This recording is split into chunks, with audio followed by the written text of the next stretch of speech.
to finish up Mark chapter 13. Last week we talked about how Mark chapter 13 is not about the end of the world. It's about the destruction of the Jewish temple in the first century. You might think that's crazy. You might think I'm crazy. You're probably right. I probably am crazy. But I actually think I am correct about this particular interpretation. But I do want to make it clear that this is not a thing that we should divide over. If you grew up hearing a different interpretation of this passage, that's totally fine. I mean, there are many godly Christians who disagree about this passage, and I think we can disagree with charity. But that being said, the verses we're going to read today do sound like the end of the world. I'm not going to lie. It talks about the sun, moon, and stars going dark and falling from the sky. It talks about the Son of Man coming on a cloud of glory. It talks about the angels gathering the elect from the nations, from the four ends of the earth. So that kind of sounds very end of the earthy. But I don't think that's what's going on. And the main reason for that is because Jesus himself says in the verse we're going to look at today that all these things in Mark 13 are going to be accomplished in the lifetime of the generation that he's speaking to. That this generation will not pass until all these things are accomplished. And I think that that's the lens through which we need to view this passage. Not about the end of the world, but about a world-shaking event that happened in the first century in the lives of Jesus' disciples. Just hold that in mind, and maybe I can convince you. Maybe. So this is verse 24 to 37. I'm going to break it down in little pieces. Verse 24. But in those days, after that tribulation, the sun will be darkened, and the moon will not give its light, and the stars will be falling from heaven, and the powers in the heavens will be shaken. And then they will see the Son of Man coming in clouds with great power and glory. And then he will send out the angels and gather his elect from the four winds, from the ends of the earth to the ends of heaven. Last week we talked about these two crazy periods of time that are going to lead up to the destruction of the temple, the end. That's what we mean by the end. And it's going to be the beginning of birth pains and this period called the abomination of desolation, which is going to be a time of tribulation, a time of great trouble. And Jesus is saying once that time of great trouble is over, the sun, moon, and stars are going to go dark and fall from the sky. Now, I think this is symbolic language. I think this is symbolic language for the fall of a nation. And I think that because Jesus is borrowing language from the Old Testament, specifically Isaiah 13.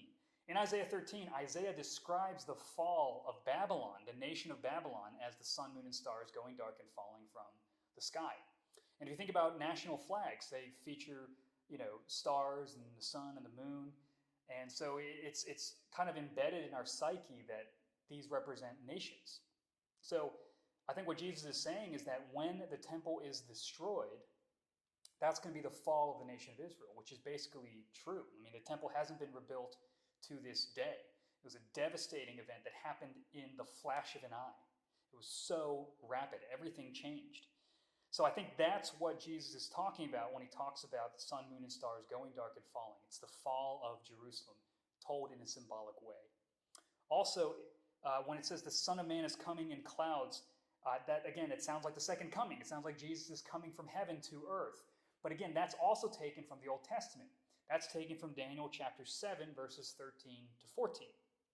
And in that chapter, Daniel has a vision of the Son of Man on a cloud of heaven going before the Ancient of Days, who is God, the Father, and receiving a kingdom from him.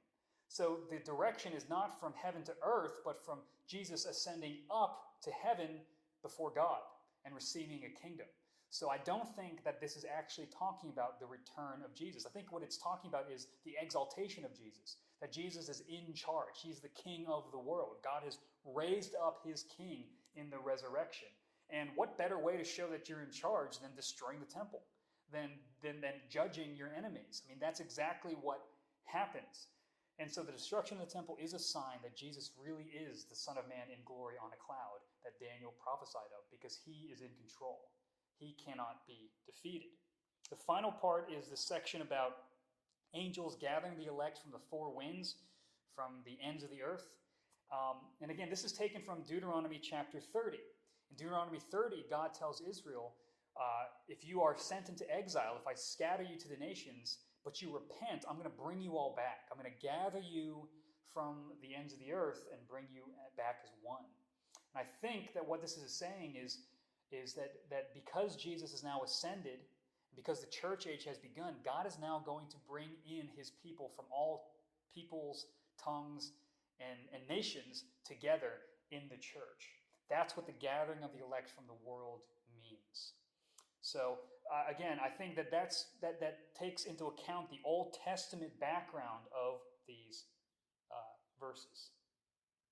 So once this happens, Jesus goes to a parable, and he talks about the parable of the fig tree. He's used the fig tree many times, and this is another lesson he teaches from the fig tree.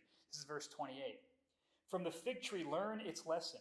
As soon as its branches become tender and puts out its leaves, you know that summer is near. So also, when you see these things take place, you know that he is near, at the very gates. Truly I say to you, this generation will not pass away until all these things take place. Heaven and earth will pass away, but my words will not pass away. But concerning that day or hour, no one knows, not even the angels in heaven, nor the Son, but only the Father. Be on guard, keep awake, for you do not know when the time will come. It is like a man going on a journey, when he leaves home and puts his servants in charge, each with his own work, and commands the doorkeeper to stay awake. Therefore stay awake, for you do not know when the master of the house will come, in the evening or at midnight, or when the rooster crows or in the morning, lest he come suddenly and find you asleep. And what I say to you, I say to all, stay awake. So what's the point of the fig tree? Well, Jesus is saying if you look at a fig tree, you know summer is right around the corner. You know a new season is about to begin because you're going to see little leaves pop out of the branches. And he's saying that when you see all these signs happen, when you see the abomination of desolation, when you see Rome enter in, when you see the destruction of the temple, you're going to know a new age is about to start, that summer is about to happen, that he is coming. Again, not the return of Christ, but the coming of God's judgment on the nation of Israel. So once you see these things happen, that's a sign. Something new is about to break forth. And the destruction of the temple is going to be the decisive end point of one age of history and the decisive beginning point of a new age of history. And he says again, all this stuff is going to happen for this generation, in the lifetime of the people that he's talking to. Every time this generation is used in the Gospel of Mark, it refers to this generation, to the generation that Jesus is speaking to in the first century.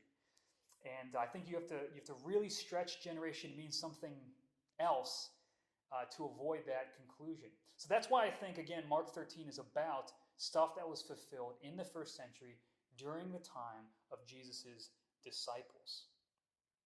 But there's something to note, that the destruction of the temple will happen in an instant. It's going to happen in a flash. It's going to happen unexpectedly. So you got to be alert. And he even says that only the Father knows when it's going to happen. The Son doesn't even know. Now that's a tricky verse. We're actually going to have a special bonus video that we're going to release talking exactly about how Jesus cannot know something that the Father knows. So be on the lookout for that. But the main point is be alert, that everything can change in a flash, in a moment. And I think here's the application for that, that what God did locally in the first century, he will one day do globally in the future. Meaning that even though this all happened in the past, there's still some lessons. We still believe that Jesus Christ will physically return, even though that's not what Mark 13 is talking about. Jesus Christ will come to judge the whole world, that he will come to set things right, and that there's an urgency to preach the gospel, and that we need to be alert, that it could happen at any moment. And the question for you as a Christian is, are you ready? Have you been obedient? Have you been spreading the gospel? And if you're not a Christian, are you ready to face judgment? Are you ready to face Jesus Christ, who's going to judge sinners?